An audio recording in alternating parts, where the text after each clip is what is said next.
Bismillahirrahmanirrahim. Assalamualaikum warahmatullahi wabarakatuh. Alhamdulillah, wassalatu wassalamu ala rasulillah, amma ba'du. Saudaraku semua dimanapun Anda berada, alhamdulillah kita berjumpa lagi di channel Sama Pak RW untuk sesi kali ini ngaji bareng Pak RW. Saudaraku semua, sebelum saya melanjutkan kajian kita, ada baiknya Anda kalau merasa kajian-kajian yang selama ini kita lakukan menilai ini baik, silahkan bagi yang belum untuk di-subscribe, kemudian di-like dan di-share kepada kerabat kita yang mungkin sama-sama akan mendapatkan kebaikan. Saudaraku semua, pada sesi kali ini saya ingin mengkaji surat Al-Kafirun, ya. Surat Al-Kafirun dengan tema pada kali ini yaitu siapa Al-Kafirun itu? Mungkinkah kita termasuk di dalamnya?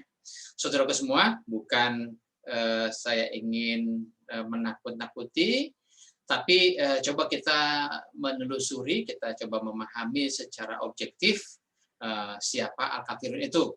Apakah mungkin ada bagian kita di situ atau mungkin ada irisan kehidupan kita yang beririsan atau bersamaan dengan Al-Kafirun itu. Kita awali seperti biasa kita baca dulu ayatnya, kemudian nanti akan kita kaji dari sisi bahasanya dan baru kita akan mendalami isi kandungannya. Kita baca dulu suratnya. Bismillahirrahmanirrahim. Kul ya ayyuhal kafirun la a'budu ma ta'budun wala antum abiduna ma a'bud wala ana abidu ma abattum wala antum abiduna ma a'bud lakum dinukum waliyadin.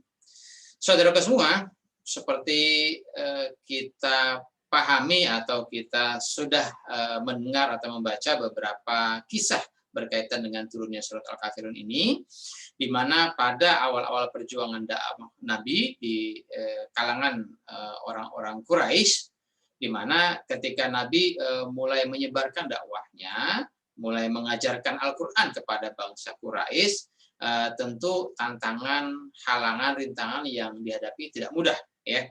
Mulai dari hinaan, ancaman, tekanan dan sebagainya, sehingga permusuhan dan lain-lain yang dihadapi oleh Nabi.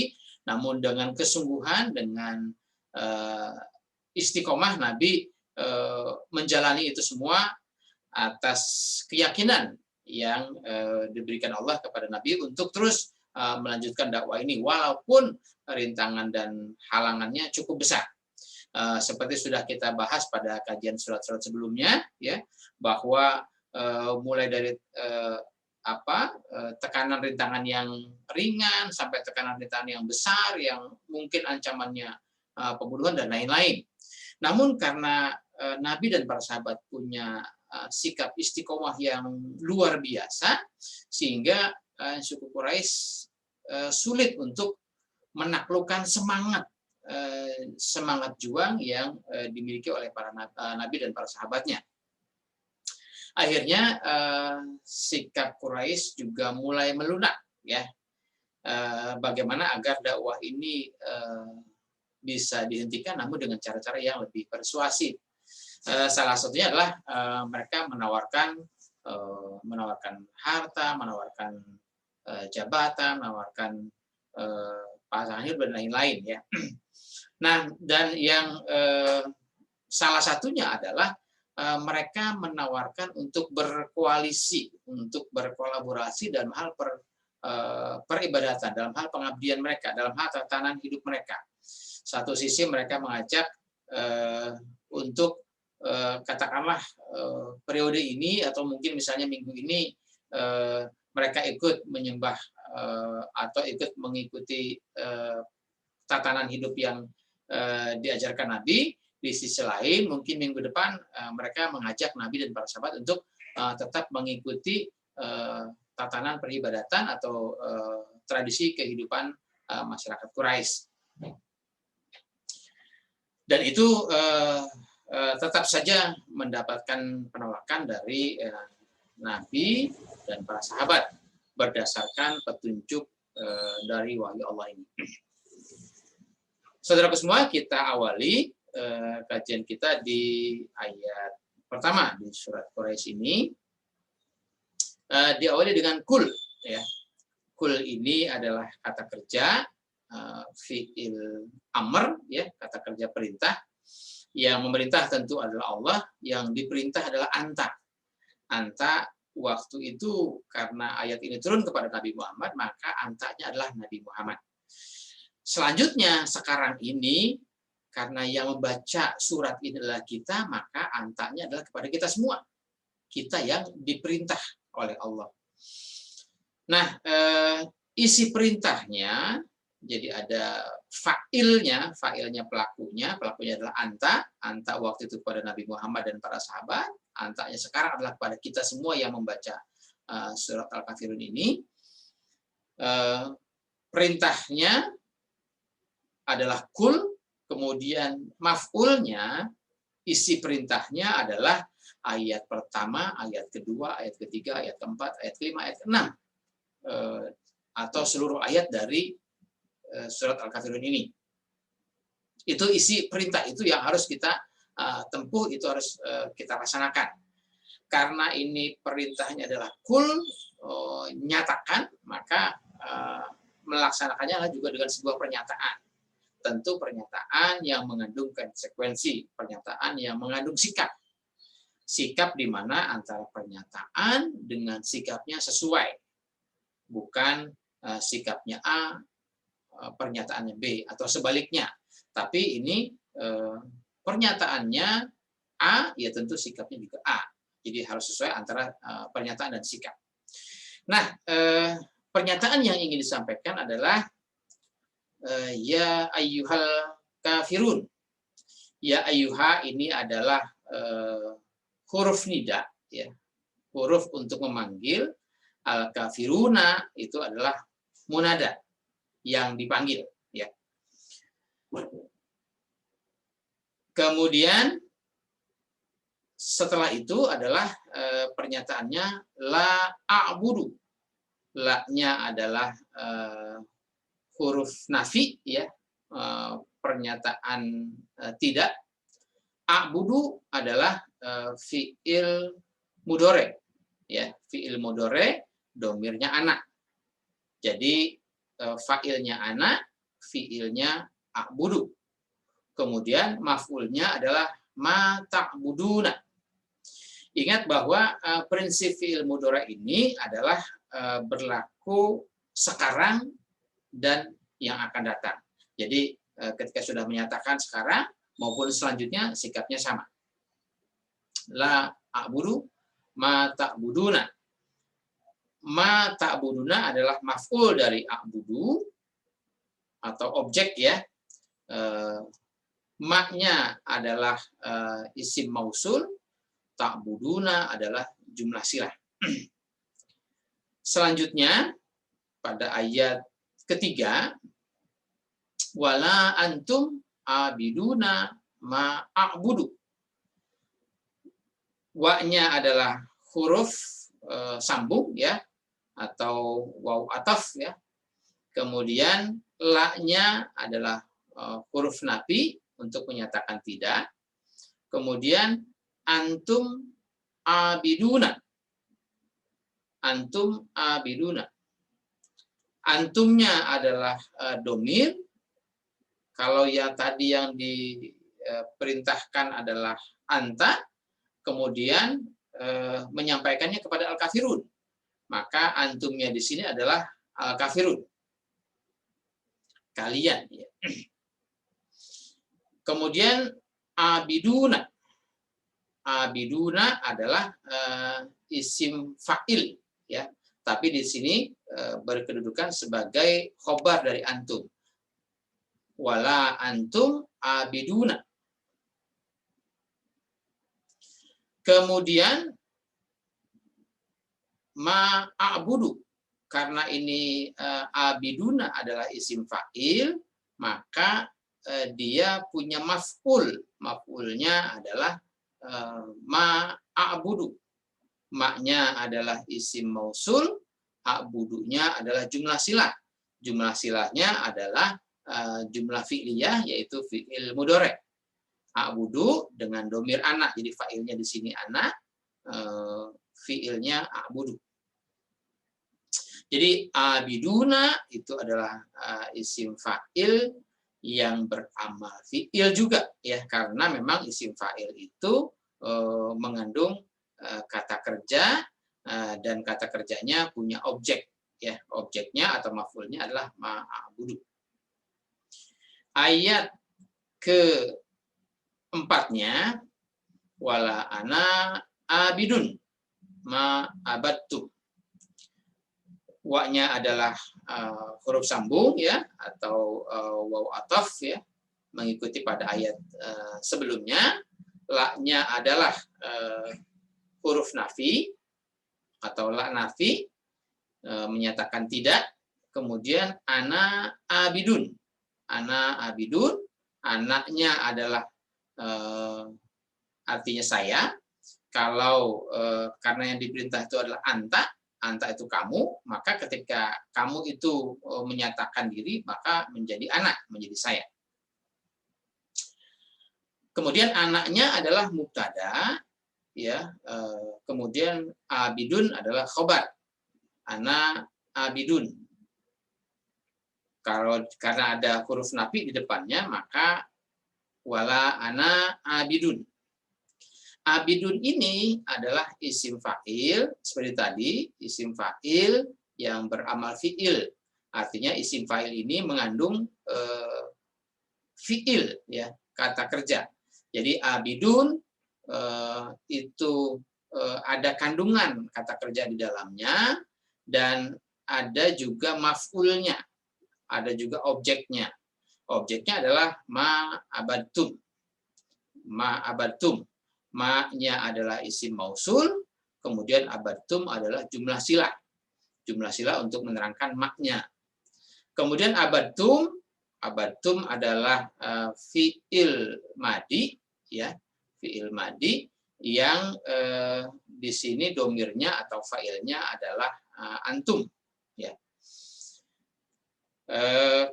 Kemudian pada ayat berikutnya, ayat 5, wala antum abiduna ma'abud. Ini kembali ke seperti ayat sebelumnya, wa-nya adalah huruf ataf, ya, waw ataf, kemudian lamnya lam nafi, antumnya adalah domir, artinya kalian, kemudian abiduna itu adalah isim fa'il yang beramal fi'il. Di sini antum sebagai mubtada'nya dan abiduna isim fa'il yang menjadi khobar dari antum. Kemudian isim fa'il ini, abiduna ini beramal fi'il yang punya maf'ul, yang di dalamnya ada terkandung maf'ul, yaitu maf'ulnya adalah ma'abattum. Ma-nya adalah isim mausul, abattumnya adalah jumlah silah yang menerangkan ke huruf ma. Ma'abud, maaf. Wala antum abiduna ma'abud. Abudnya adalah jumlah silah untuk menerangkan ma. Abudnya adalah fi'il mudhari dengan fa'ilnya dengan domirnya anak. Berikutnya pada ayat terakhirnya, lakum dinukum waliya dini. Lakum dinukum waliya dini.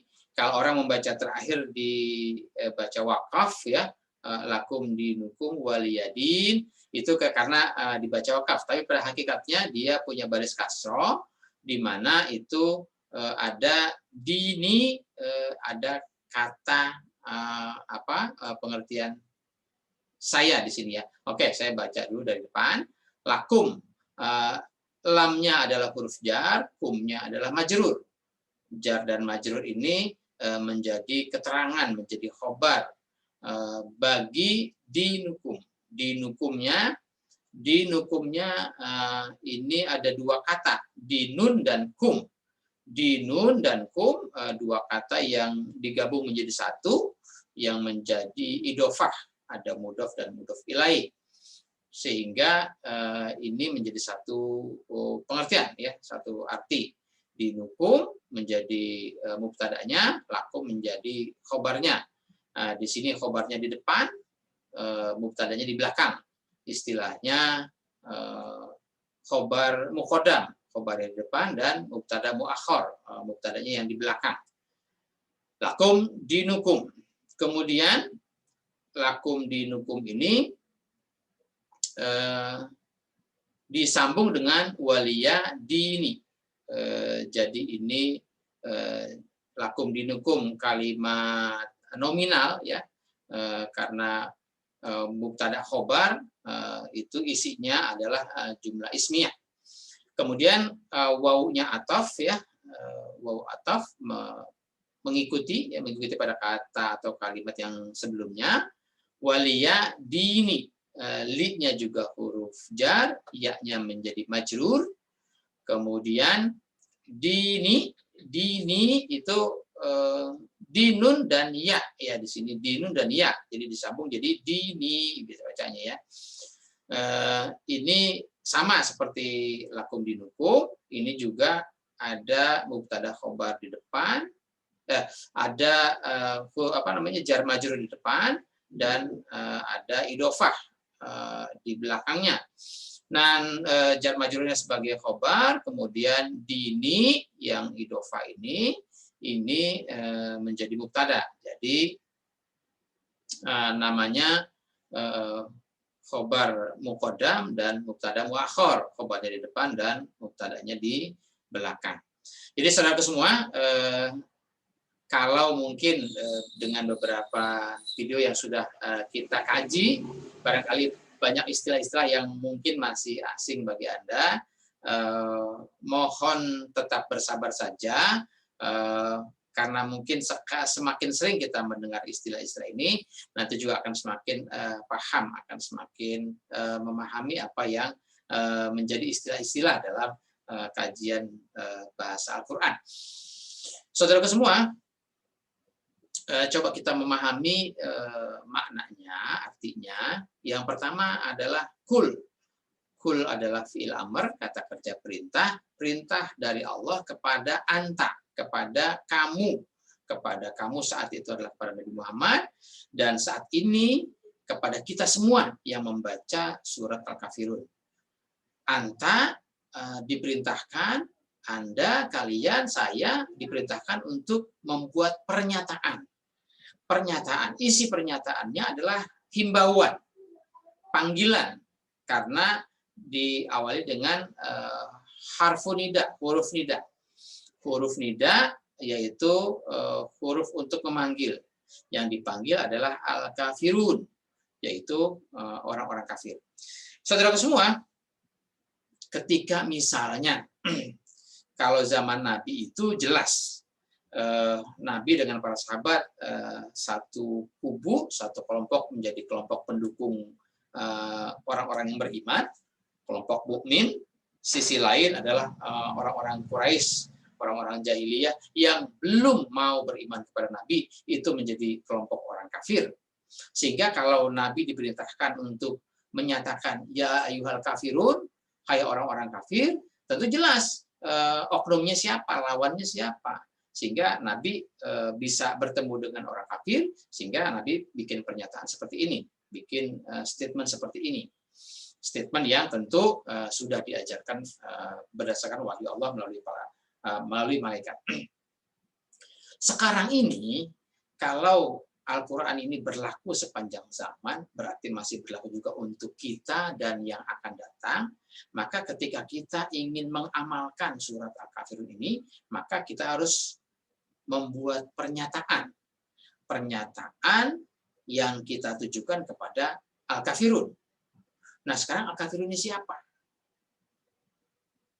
Tentu Al-Kafirun ini adalah orang-orang kafir. Orang-orang kafir ini siapa? Kalau misalnya kita sedang sholat sendirian, Mungkin kita sedang sholat di masjid atau sholat di rumah misalnya, kita baca surat Al-Kafirun ini, kan ketika kita baca nggak ada yang dengar. Ketika kita baca surat Al-Kafirun ini mungkin hanya kita saja yang mendengar. Nah tentu lawan bicara kita siapa? Karena ini pernyataannya mengundang atau menyeru pada Al-Kafirun. Ya ayyuhal kafirun. Bisa saja ini juga berbalik kepada kita. Adakah sifat-sifat kekafiran itu di dalam diri kita? Saudara semua, saya ingin memperjelas istilah al-kafirun ini ya. Al-kafirun ini dari kata kafaro, 3 huruf ya, kafaro. Kafaro itu artinya ingkar. Ingkar itu artinya tidak mau. Atau kafaro juga berarti menutup diri. Menutup diri dari himbauan, menutup diri dari informasi, menutup diri dari petunjuk. Allah memberikan petunjuk, sedangkan orang-orang al-kafirun itu, orang-orang kafir itu, dia menutup diri, dia tidak mau menerima petunjuk. Makanya pada surat Al-Baqarah misalnya disebutkan innalladzina kafaru sawaun alaihim anzartahum am lam tunzirhum la yu'minun. Orang kafir itu sama aja. Lu mau kasih peringatan apa tidak, dia tetap tidak mau beriman. Kenapa? Karena orang kafir itu sudah menutup diri dari dakwah Al-Qur'an, menutup diri dari dakwah yang diserukan oleh Allah melalui kita para pendakwahnya. Saudaraku semua, istilah kafaro menjadi kafirun ya, isim fa'ilnya kafirun. Kadang-kadang sebetulnya begini, istilah kafaro itu sudah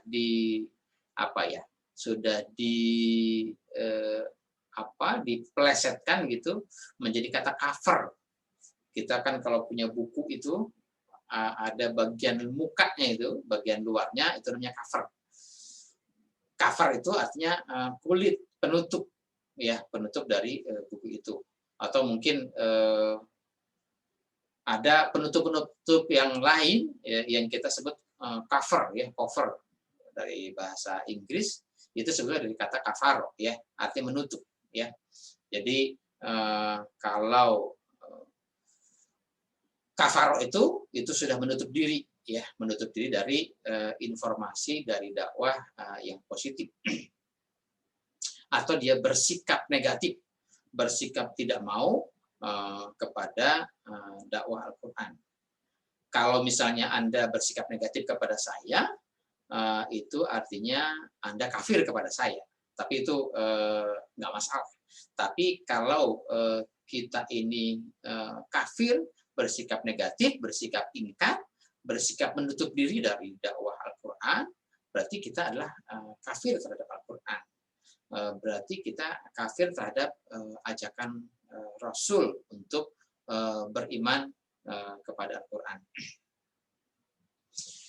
Nah, saudara semua, makanya penekanannya adalah ketika kita membaca surat Al-Kafirun ini seorang diri.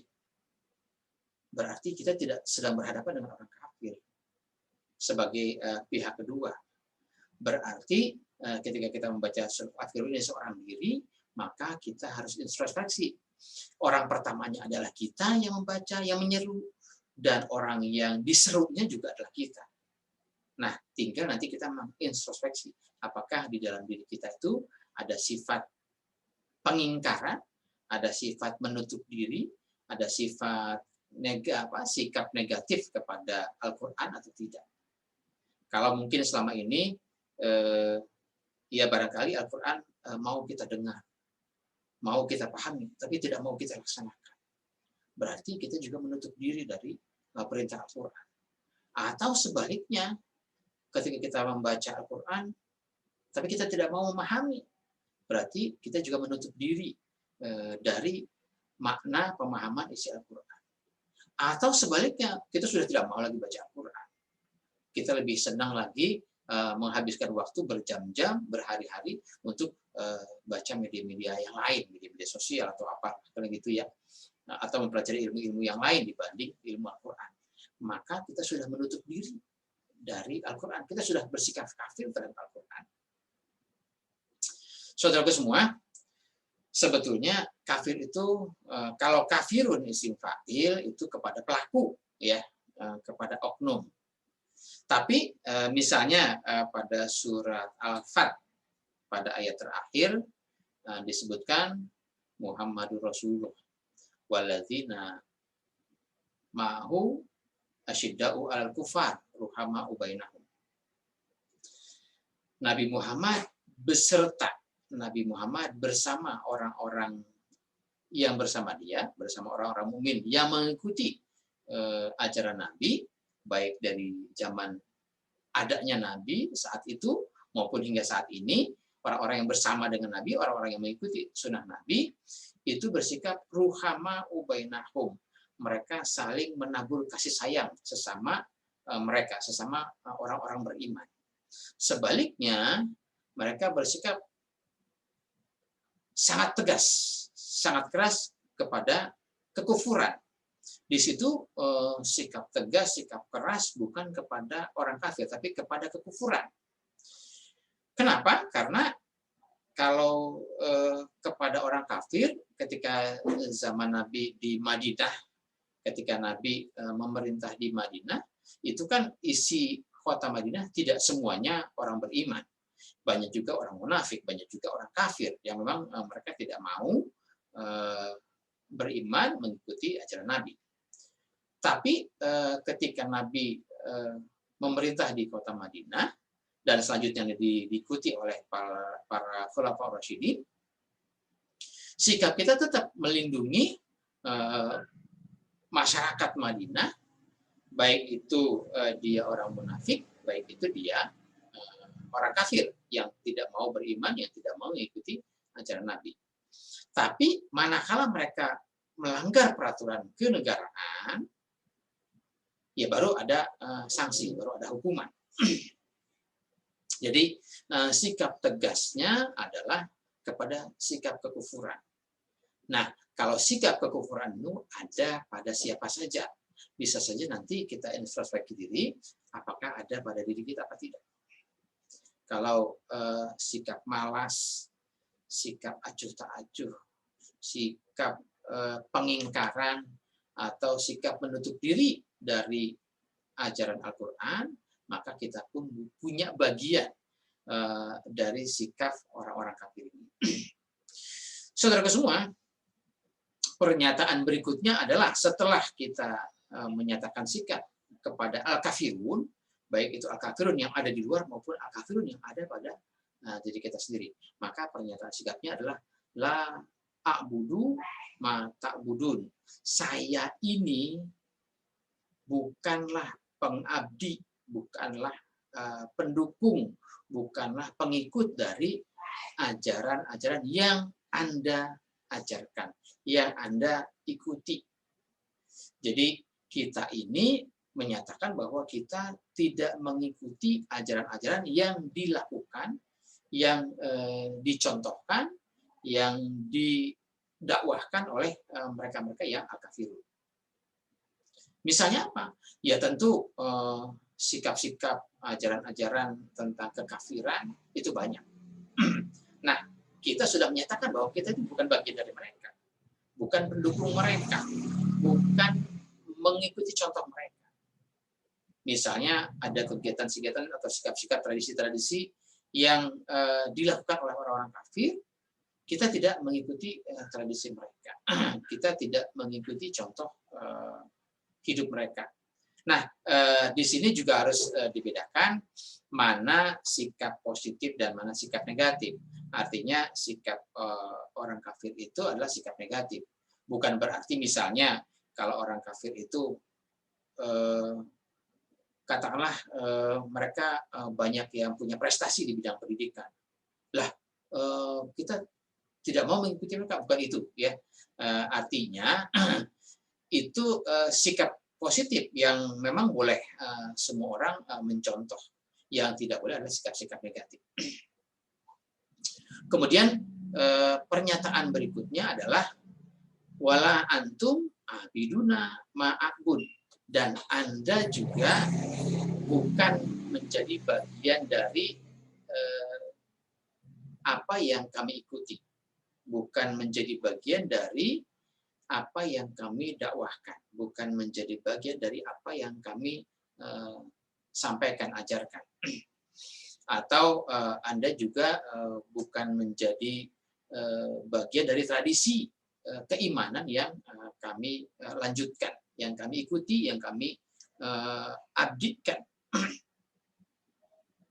Kemudian pernyataan berikutnya adalah hampir sama, cuma memang kalau di yang pertama tadi, di ayat kedua, wala a'budu ma ta'budun, pakai pola fi'il mudhari, artinya pernyataan sikap bahwa dari saat ini sampai seterusnya nanti kita tidak mengabdi, kita tidak mengikuti pola hidup yang diajarkan oleh orang-orang kafir atau yang dicontohkan, yang dilakukan, yang ditradisikan oleh orang kafir. Sebaliknya, kalau pada ayat keempat itu menyatakan hal yang sama, tapi pakai bentuk isim, ya, pakai bentuk kata benda. Jadi kalau ini wala a'budu, kemudian yang ini wala ana abidun. Ini pernyataan saya tadi pakai fi'il mudhari yang di ayat kedua. Saya bukan mengikuti, ya, atau saya tidak mengikuti dari saat ini hingga yang akan datang. Kemudian kalau pakai ayat yang keempat, saya bukan pengikut, ya. Jadi menunjukkan kata benda, ya, pakai pola jumlah ismiyah. Jumlah ismiyah itu mubtada dan khobarnya, subjek dan predikatnya pakai kata benda, ya. Wala ana abidun. Saya bukan pengikut, saya bukan pengekor, saya bukan pencontoh dari kehidupan ma'abatum, dari apa yang Anda telah contohkan, dari apa yang Anda ikuti, dari apa yang Anda abdikan, dari apa yang Anda sembah, dari apa yang Anda tradisikan. Pada ayat yang kelima, hampir sama, ya, dengan ayat yang ketiga, wala antum abiduna ma'abud, ya. Kemudian ayat yang terakhir, kesimpulannya dari pernyataan sikap ini adalah lakum dinukum waliyadini, bagi kamu din kamu, bagi saya din saya. Artinya bagi kamu penataan hidup menurut ajaran agamamu, menurut tradisimu, menurut kebiasaanmu, menurut sikap-sikap yang diajarkan oleh mungkin oleh agamamu, mungkin oleh tradisimu, mungkin oleh kebiasaan-kebiasaanmu. Bagi saya adalah kebiasaan hidup, bagi saya adalah pengabdian, bagi saya adalah tradisi yang sudah diajarkan oleh din saya, oleh agama saya, oleh petunjuk agama saya, yaitu Al-Quran menurut sunnah Rasul. Jadi saudara semua,